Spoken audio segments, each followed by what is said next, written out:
Welcome to Your Success Podcast. We give you actionable insight and stories behind real-life success wherever you go. Here are your hosts, Angelos and Mo.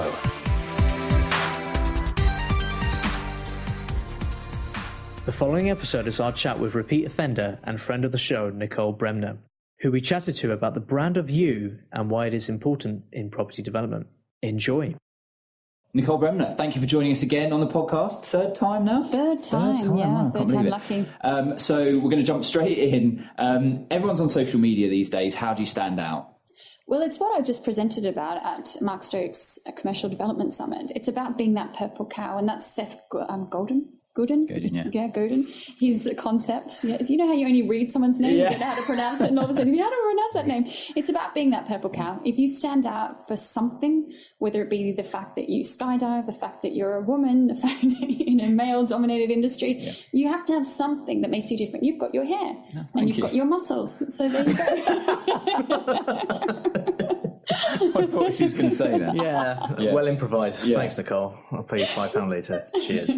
So being a bit different, basically. Exactly, being different. And embracing your individuality. That's right. Yeah. And MIPIM is a perfect example, and I forgot to give this, that when you look out at the crowds of MIPIM, they're white and men. MIPIM, just so everyone doesn't know, is MIPIM's the big conference. property conference in Cannes. It's white men in navy suits. And how can anyone stand out in that? You need a point of differentiation. Brilliant. I'm going to go along with my sandals, then I'll definitely stand up there. Yeah. Topless. Yeah, that's another conference, Mo. So just very quickly, Nicole, how do you build a brand without pissing people off? Because I guess if you just spam the hell out of everyone, that's going to just reduce the amount of followers you're going to have. So what is the balance there? I think it's about people following you, and people can choose to unfollow you at any time. They don't have to follow you. And I always like the saying that you can't please everyone, you're not Nutella. And you can't. There's always going to be people who don't like what you do. And there's going to be people who just unfollow you. But then more upsettingly is there's going to be people who tell you how much they don't like you. And that can be quite...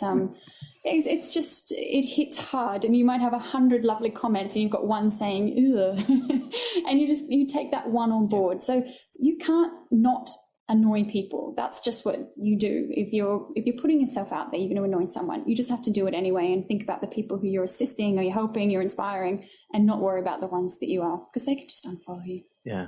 Or you block them. Definitely. Or report them. So you mentioned just in the presentation that you did that you're still very much involved in the property companies that you work in. How do you balance the social media and the personal brand building with your responsibilities of running that company or running those companies as well?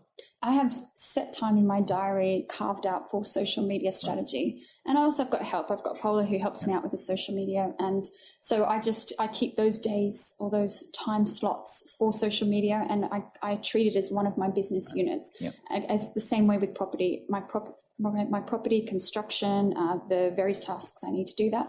They also have a place within my portfolio and are slotted into my diary, the same as my commitments to other businesses that I own. So it's just about slotting those in and knowing. But really, you can do your socials in 30 minutes a day as a minimum. You can get it done. And everyone sits on the toilet every day. Everyone commutes some way. So you can all use that time wisely. A few people have unfollowed me after doing a Facebook Live on the toilet. I suppose people don't tend to see that side of you because it's not that side. The property business side, because it's not as exciting, doing a live stream of a board meeting and there's confidential stuff. Whereas actually when you're out and about and your events like this, it's there's a lot more content for you to exactly. But we still do our tours of our construction, and we still do put things up about the construction. I'll put some of the interiors and the beautiful pictures and the samples that we're choosing between. So we do. It's just I'm not doing that much at the moment because they're all in construction, and I tend to deal with the marketing, fundraising, and dealing with interiors and things. Brilliant. So you're a very busy person, aren't you, Nicole? You just explained to us you have many, many projects, and apparently we can buy you at Christmas. You can buy me. Yes. Yeah. Can you tell us about your latest projects, please? I have merch. My kids merch. Hashtag merch. My kids are so proud of me that I have a candle. It's a lovely sandalwood scented candle, and I chose it because it's slightly masculine in scent, and I wanted something slightly masculine, not frilly and girly. So I've got this beautiful black Salacia candle coming out with the Salacia logo and then Nicole Bremner written over the bottom, and that it's about putting myself out there as more of a lifestyle brand with one of the companies, Salacia, who I do a lot of work with. We look forward to receiving our free candle. Could have Salacia at Free Christmas. candle, I suppose. You will. Present's always free. That's a weird way to phrase it. So that's exciting. What about what about the property side? What's your one of the projects that you're doing there at the minute? Yeah, I've got 10 in construction at the moment, so I love all of them. But there's one in particular that I really love, and that's a rooftop development. We bought it from Nick Cowell, who some of you may know, named Simon Cowell's brother. We bought that about 3 years ago now, and it's taken so long. And it's now in construction, and it's just beautiful. It looks out over City Road and the city, beautiful views, 4 luxury developments. But the best thing about it is one of those is going to be my home. Wow, so really looking forward to seeing that project progress and eventually style up my own home. Incredible. That's really exciting when it's your own as well. You mentioned Brent Cross earlier. I love Brent Cross because of the shopping centre. Many happy memories there. Can you just talk a little bit about your developments in Brent Cross, what you did up there? Yeah, sure. Some of you, if you're familiar with the area, might know that there are 5 red brick buildings in between this highway network, main road network. And that's our building that we bought. And we bought that as a joint venture, actually, with the people who own the freehold of the City Road development I just spoke about. So there's a nice link.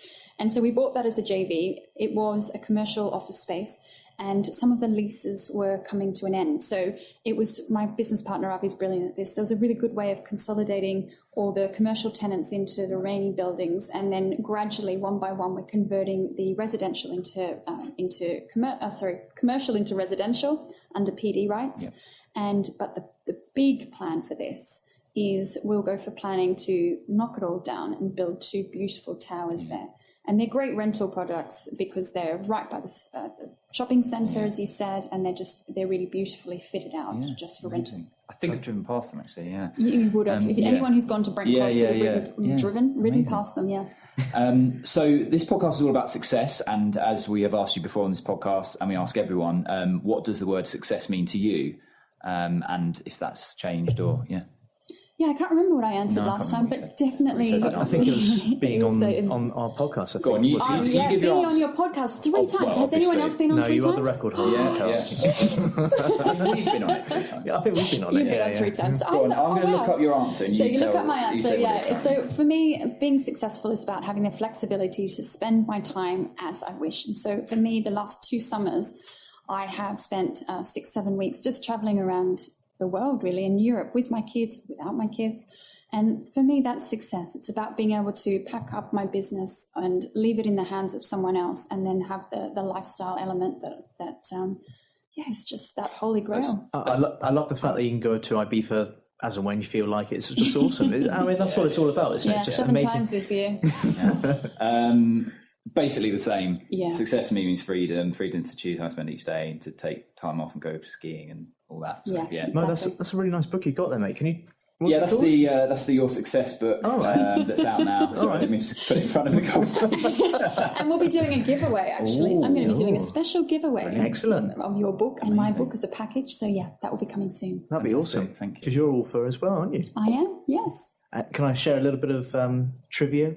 Please. That no one else knows except Mo. I always get worried when this goes down the road. When we first connected on Facebook, years ago, whenever that was, I think it was just at the point that you launched your book, and there was a party you held celebrating the successful launch of your book, and the champagne, and everyone's gathered around. I thought, wow, that's amazing to have something like that. I never even thought about writing a book myself or with anyone else. And then it's just going through that whole process, and it just reminds me of when we first connected, when you had your nice little party there celebrating. I thought it was really important to do that. Yeah. So, I don't think anyone will ever beat your book launch. That was the best book launch ever. That film is we put a lot of just effort into brilliant. it. We're going to do an edited version, put it online. Yeah. So, you definitely should. That was really, really good. Yeah. No one can ever compete with that. And thank you for coming down as well. It was Thank great you. I having you loved there. being in Plymouth. Not Portsmouth, it was Plymouth. Just another couple of hours. Slight difference there.